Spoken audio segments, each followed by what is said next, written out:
Hello, as you all know, I'm Rocío Ávila, and today I'm going to talk about the Spanish Independence War, or also called the Peninsular War. The Peninsular War was a military conflict that took place between the 10 first years of the 19th century between the First French Empire and the power of the Empire and its allies, who were the United Kingdom of Great Britain and Ireland and the Kingdom of Portugal, for the control of the Iberian Peninsula. It is thought that this war may have cost the lives of about 500,000 people. At that age, Europe was going through a difficult moment because France was going through the French Revolution that eliminated the monarchy. So at that age, there wasn't any king in France. Also, the society changing and the privilege of the clergy and nobility disappeared. And finally, the Declaration of the Rights of Man and Citizens was approved, which looked after the equality of all citizens at law. French Kingdom also achieved the domination over the great majority of continental Europe, and through victories such as Yule I and Finland, also eliminating Austria, Prussia, and Russia as military opponents. Britain was the only one that didn't support France, achieving security against invasions. At this behavior, France thought that Britain was only an island and they had to feed on other countries' trade. So France thought that they could eliminate Britain by closing all the maritime borders, leaving them without any trade. And the only border that was left was Portugal's ones, and was Britain ally. So in October 1807, with the permission and assistance of the Spanish government that was an forced ally of France, French troops were sent by Napoleon to occupy Portugal in order to close off to British trade. They entered by here. At first, this invasion was going to be of both Spanish and Portugal and French, empire, but then dividing them everything conquered. But then, when Napoleon fed more than 100,000 people into Spanish territory, he changed his mind and deposed the existing Spanish monarch in April 1808 in order to place his own brother Joseph on the throne. At that age, the Kingdom of Spain was of Charles IV, and he wasn't a good monarch, so for Napoleon it was very easy to dethrone him. Thus, in Bayona, Napoleon convinced Fernando VII, Charles IV, and his secretary office Godoy to receive to the throne, and indeed they received to it. And then Napoleon kidnapped all the Spanish royal family to France. All this caused one popular uprising at Madrid that thought that France was going to change all the laws. Patriots and many notable and military and privileged didn't accept the new severity, denouncing the French as illegitimate. It is thought that this uprising for the guerrillas, that were members of an irregular, usually indigenous or military paramilitary unity operating in small bands in occupied territory to harass and determine enemy as by surprising raids. So, with the guerrilla, it started the war. And the war is divided into more small battles.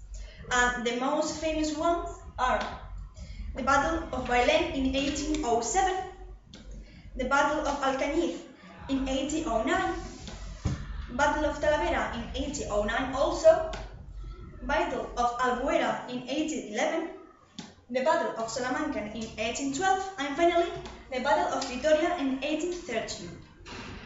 But the wars that consolidated the victory of the Spanish people were the Battle of Bailén and the Battle of Salamanca, that were the only ones that we won.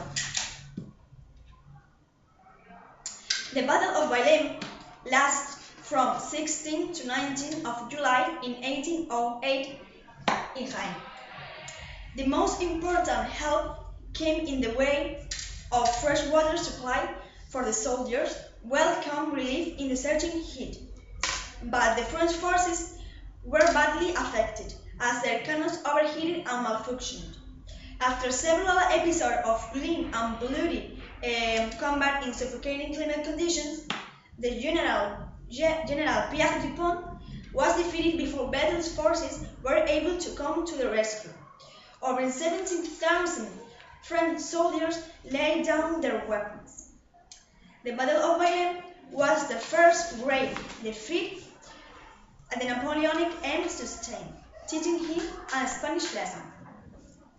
One interesting fact is that this battle was planned to conquer the whole Andalusia.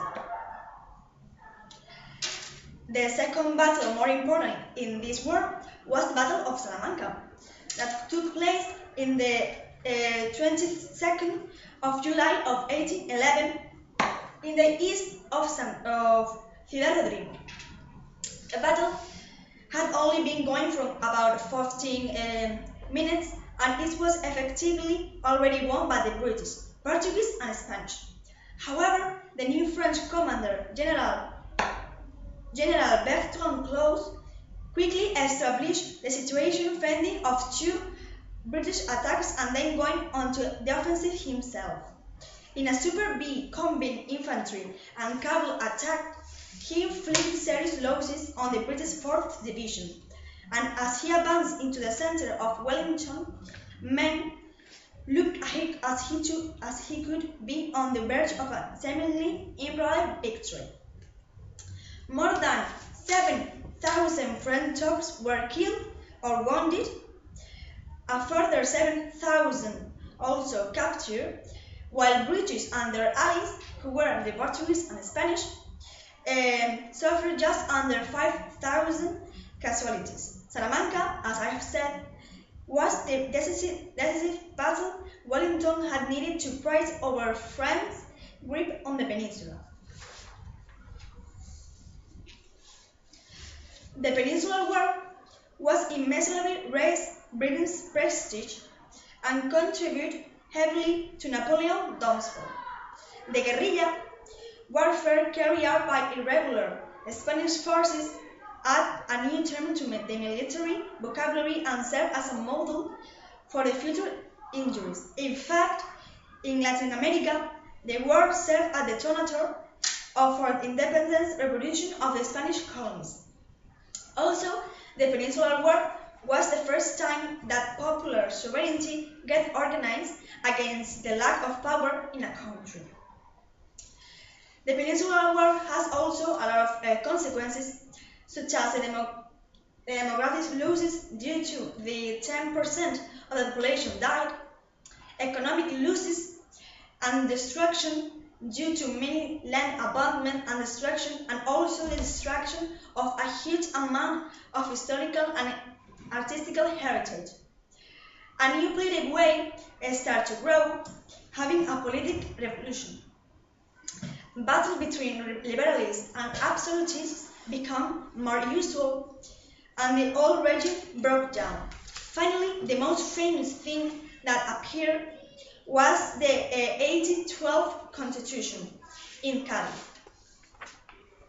Finally, I have to say that there is an interesting legend of the independence war called the Timbaler of the Brand.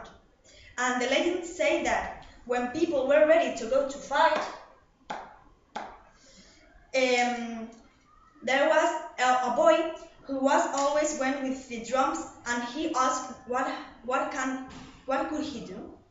The man in the village replied him that he couldn't do nothing. And angry, he went home and started playing the drum to see if he could calm down. But on the contrary, he was still wildly more. So what he did was he picked up his drum and he went to the mountains of Montserrat When he saw that the French, he exclaimed, "I am Amida." And then he realized that the mountains returned his sound. So, due to the echo.